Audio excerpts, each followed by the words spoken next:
Atenção! Vai começar agora uma teleaula de processos de fabricação do curso profissionalizante. Este módulo tem um total de 80 aulas. Hoje, você vai assistir a teleaula número 58. Bons estudos!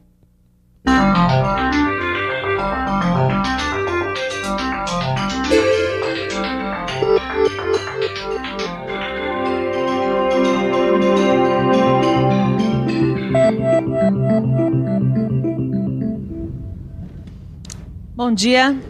Seu Lorenzo, quais são as ferramentas que o senhor mais usa no seu dia a dia de trabalho? Um pente, tesoura, navalha, máquina de cortar cabelo, mais secador de cabelo, mas é essencial, né? E daria para fazer um corte de cabelo com uma tesoura que não estivesse bem afiada? Não tem condição, não. E a barba? Daria para fazer uma barba bem feita com um corte com fio ruim? Índia, não tem condição nenhuma. É isso aí. Será que o barbeiro é o único profissional que precisa manter suas ferramentas de corte bem afiadas? Claro que não, né? Qualquer profissional precisa deixar as suas ferramentas em ordem para fazer um bom trabalho, inclusive o profissional de mecânica.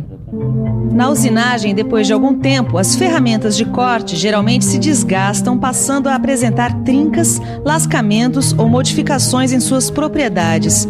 O desgaste das ferramentas é a porta de entrada para dois inimigos bastante indesejáveis: queda da produtividade e da qualidade. Os problemas se traduzem em aquecimento excessivo da peça e da ferramenta de corte, aumento do esforço da máquina, aumento do tempo de confecção e acabamento ruim. E a solução para o desgaste das ferramentas de corte é a sua restauração. E para elas ficarem em ponto de bala bem restauradas, elas precisam principalmente de afiação. E este é exatamente o tema desta teleaula. Nesta teleaula você vai aprender o que é afiação, vai conhecer seus tipos e quais os procedimentos contidos na operação de afiar. E aí, tá prestando atenção? Então vamos em frente, porque depois dessa teleaula você vai poder fazer barba e cabelo quando o assunto for afiação.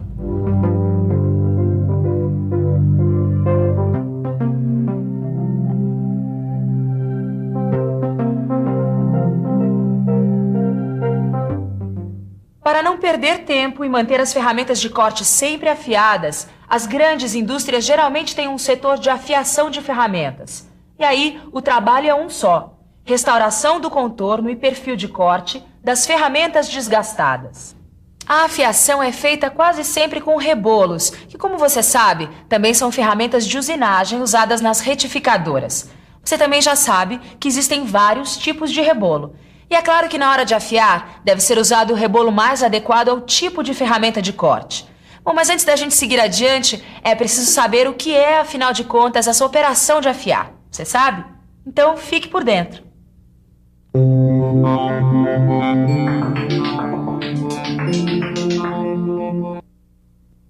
O que é afiação? Muito bem. Afiar é dar forma e perfilar arestas de ferramentas de corte novas que acabaram de ser feitas. E restaurar o perfil e as arestas de ferramentas de corte desgastadas pelo uso. Muito bem, Caio. Agora que a gente já aprendeu o que é afiação e em que tipo de superfície ela deve ser feita, eu quero que você me responda o seguinte: com relação à aresta de corte, qual a diferença entre uma ferramenta de torno e esta fresa aqui? Essa é fácil, Silva. A ferramenta de corte do torno tem apenas uma aresta cortante e a ferramenta da fresa tem várias arestas cortantes. Peraí, Silva. Você está querendo me dizer que as ferramentas de corte se dividem em ferramentas que têm uma aresta de corte e ferramentas que têm várias arestas de corte, é isso? Na mosca. Quando a ferramenta tem apenas uma aresta de corte, ela é monocortante. As ferramentas de torno e de plana são do tipo monocortantes. Já as fresas, as brocas, os escariadores e as serras são do tipo policortantes. Bom, poli quer dizer muitos. Policortantes, então, são ferramentas com muitas arestas de corte. Mas peraí, Silva, a teleaula não é sobre afiação? Pois fique o senhor sabendo que a afiação depende disso, Caio. Quer dizer, para saber qual o melhor jeito de afiar uma ferramenta, é preciso considerar se ela é monocortante ou policortante. E a afiação não depende do material de que é feita a ferramenta? Claro. Para escolher o rebolo adequado, é fundamental saber de que tipo de material a ferramenta é feita. Que tal a gente relembrar os materiais mais usados para fabricar uma ferramenta de corte?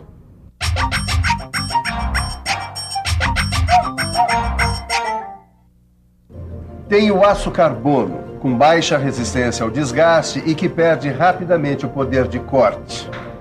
O aço rápido, com boa resistência ao calor e ao desgaste. O metal duro, que é adequado para trabalhos em alta velocidade. E o sinterizado especial, um material de última geração que pode ser dividido em pastilhas cerâmicas e superabrasivos sinterizados. Resumindo, a afiação depende do tipo de ferramenta, se ela é monocortante ou policortante, e do tipo de material com o qual ela é feita. Agora sim, sabendo disso, nós podemos conhecer os tipos de afiação. É isso aí. Acabei de afiar essa ferramenta do torno aqui na esmerilhadora. É isso mesmo que você está pensando. A afiação pode ser feita manualmente. Na verdade, quando a ferramenta é monocortante, a afiação pode ser feita manualmente. Nesse tipo de afiação manual, o resultado depende da habilidade do operador. Quer dizer, para afiar manualmente uma ferramenta numa esmerilhadora, tem que ter destreza e entender do assunto. Agora, se for preciso afiar uma ferramenta do tipo policortante, aí entra em ação um profissional especialista em afiação. Esse aqui é o Daniel. Ele trabalha numa empresa que só faz afiação de ferramentas de corte e está aqui dando uma avaliada nas ferramentas da fresa aqui da oficina. Você sabe como é, né? Ferramenta de corte tem que estar sempre bem afiada, senão a produtividade vai lá para baixo. E aí, Daniel, essa fresa aí vai render como antes ou não?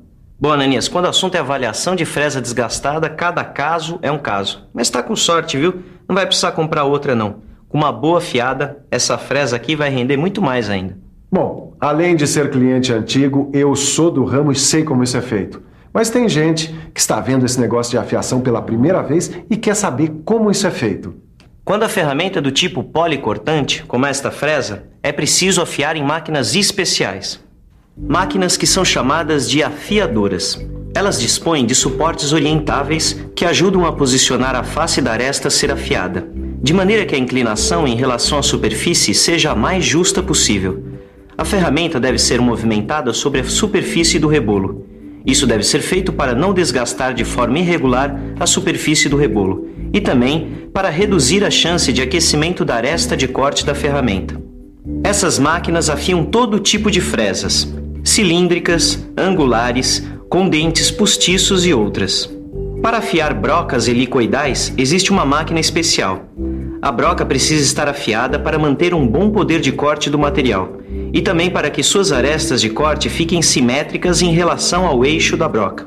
Tem também uma afiadora de ferramentas de corte de metal duro. Mas atenção, Caio.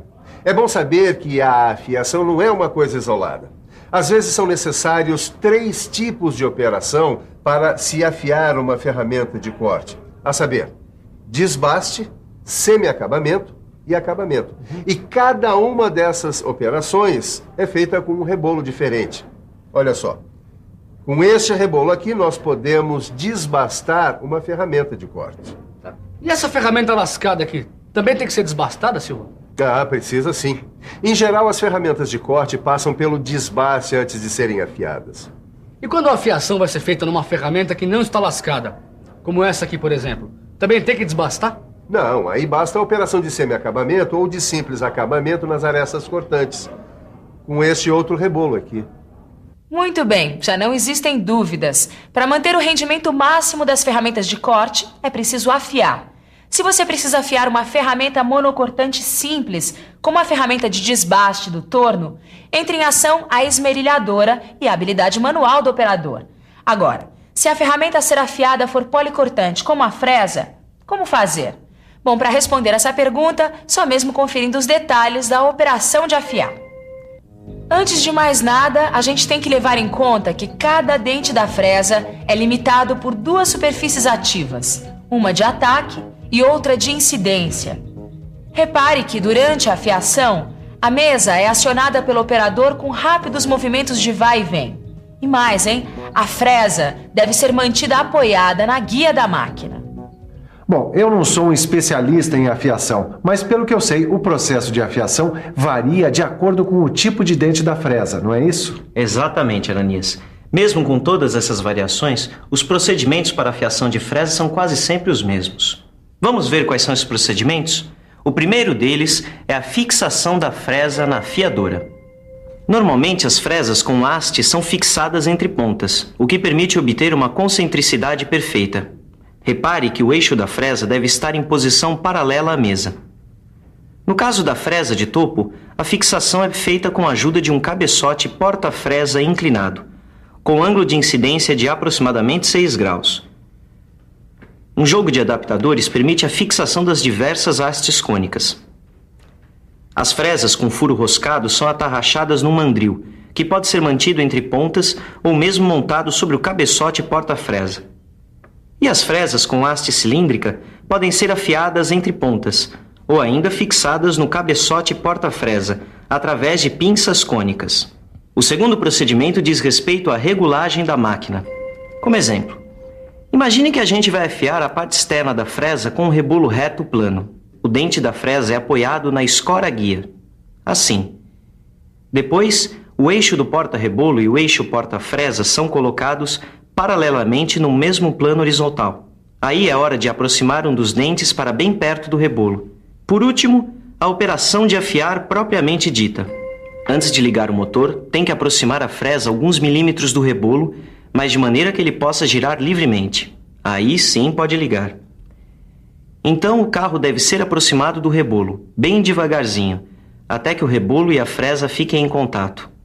Aí tem que movimentar a mesa assim, num vai e vem bem rápido. E ao mesmo tempo, a fresa deve ser guiada pela outra mão. Em seguida, a fresa deve ser afastada lateralmente e deve-se fazer um passe de 0,02 de milímetro. Então é só ir afiando dente a dente, sempre mantendo a mesma referência. Depois de uma volta completa, o carro deve ser avançado para um novo passe de 0,02 de milímetro, e a afiação deve continuar até compensar todo o desgaste da fresa. Para o acabamento, os passes devem ser de 0,01 de milímetro. Depois da afiação, as rebarbas devem ser retiradas do gume com uma pedra abrasiva. Aí, pronto, Silva. Tá afiadinha, pronta para usinar mais um montão de peças. Que está afiado eu sei, Caio. O que eu quero saber é se você está afiado nesse assunto. Bom, eu acho que sim, né? Mas para garantir, que tal a gente fazer uma boa revisão? E atenção, se liga aí que é a hora da revisão. Na teleaula de hoje, você aprendeu o que é afiação e viu que ela depende do tipo de ferramenta, se monocortante ou policortante, e também do tipo de material usado na fabricação da ferramenta. Viu que a afiação pode ser feita manualmente, no caso das ferramentas monocortantes, ou com máquinas afiadoras, no caso das ferramentas policortantes. E também que existem vários tipos de máquinas afiadoras. Por último, você aprendeu que procedimentos deve seguir na hora de afiar uma ferramenta.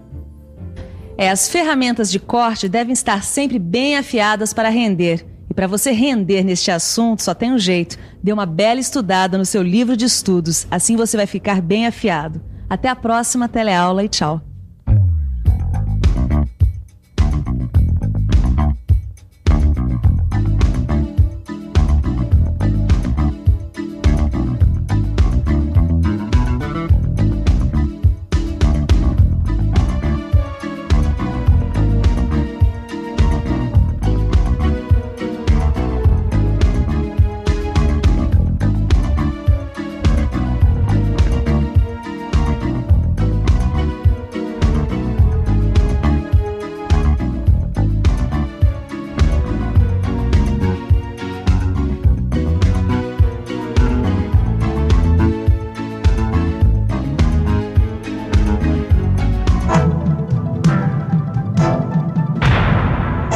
Telecurso 2000, um programa de educação do Sistema Fiesp e da Fundação Roberto Marinho.